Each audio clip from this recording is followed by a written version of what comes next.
অবিভক্ত গোৱালপাৰা আক্ৰাছৰ ধুবুৰী জিলা সমিতিৰ শপত গ্ৰহণ অনুষ্ঠান।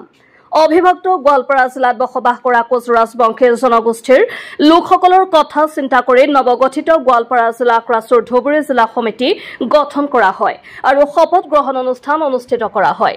তামাৰহাটৰ মহন্তপুৰত অনুষ্ঠিত শপত গ্ৰহণ অনুষ্ঠানত শপত বাক্য পাঠ কৰাই অবিভক্ত গোৱালপাৰা জিলাৰ আক্ৰাছৰ কেন্দ্ৰীয় সমিতিৰ কাৰ্যকৰী সভাপতি নিৰ্মল ৰায়, অভিমন্যু ৰায় সভাপতি আৰু অলকেশ ৰায় সম্পাদক হিচাপে লৈ মুঠ ৩১জনীয়া ধুবুৰী জিলা সমিতি গঠন কৰা হয়। শতাধিক লোকৰ উপস্থিতিত অনুষ্ঠিত শপত গ্ৰহণ অনুষ্ঠানত উপস্থিত থাকে অবিভক্ত গোৱালপাৰা জিলা আক্ৰাছৰ কেন্দ্ৰীয় সমিতিৰ সভাপতি প্ৰদীপ ৰায় আৰু সম্পাদক ৰাকেশ বৰ্মন।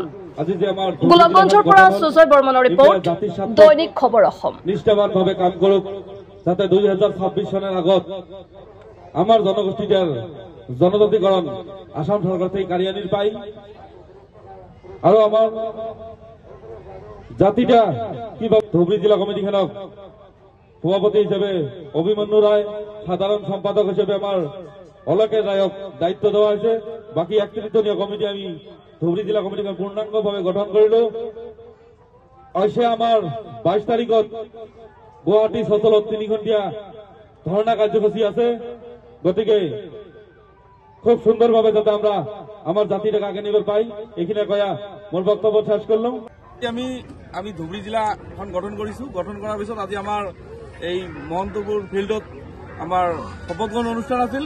আজি ধুবুৰী জিলাৰ আনডিপেণ্ডেণ্ট গোৱালপাৰা আক্ৰাছৰ হিচাপে সভাপতি হিচাপে দায়িত্ব অভিমন্যু ৰায়ক আমি দায়িত্ব দিলো আৰু সাধাৰণ সম্পাদক হিচাপে অলকেশ ৰায়ক দায়িত্ব দিয়া হল। মোৰ ৩১জনীয়া এখন কমিটি, পূৰ্ণাংগ কমিটি অবিভক্ত গোৱালপাৰাৰ আমি আজি গঠন কৰিলো আৰু শপত গ্ৰহণ অনুষ্ঠানখন ইয়াতে আছিলে।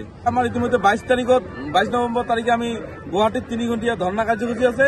তাৰ পিছতে আহি আমাৰ শ্ৰীৰামপুৰত যদি 25 তাৰিখত যেখন বিল আনিব বিচাৰিছে অসম চৰকাৰে, যদি এই বিলখন যদি আমাৰ মানে হেতত নাথাকে, আমাৰ যদি কাম নহয়, যদি জনজাতিকৰণ এইটো বিলত নাহে, তেতিয়াহ'লে আমি 25 তাৰিখৰ পিছত আহি আমি একজুটি বহি পেলাই আমি সিদ্ধান্ত লৈ ৰেল ব্লক হাইৰোড ব্লকৰ কাৰ্যসূচী আমি হাতত ল'ম। আমাৰ ক'ত আপুনি জনগোষ্ঠী হৈ চিন্তা কৰিছে আমাক জনজাতিকৰণ অবিভক্ত গোৱালপাৰাৰ মানুহখিনিক লাগিব, নহ'লে আমি 25 তাৰিখৰ পিছত আমি এই ৰেল ব্লক হাইৰোড ব্লকৰ নিচিনা কাৰ্যসূচী আমি হাতত ল'ম।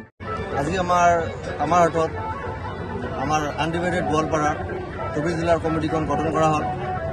মই আমাৰ কেন্দ্ৰীয় সমিতিৰ সভাপতিৰ লগতে সম্পাদকক ধন্যবাদ জ্ঞাপন কৰিছোঁ আজি মোক বিশ্বাস কৰি এই পদটো দিয়াৰ কাৰণে।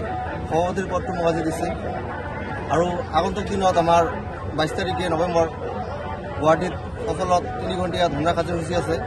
গতিকে আমি অসম চৰকাৰক ইয়াৰ যোগেদি ক'ব খুজিছোঁ যে আমাৰ যিটো দাবী আছে 6 জনগোষ্ঠীৰ জনজাতিকৰণ আৰু এছটিৰ যিটো দাবী আছে, এইটো যদি পূৰণ নকৰে তেনেহ'লে ইয়াতকৈ কঠোৰ কাৰ্যসূচী আমি হাতত ল'বলৈ বাধ্য হ'ম।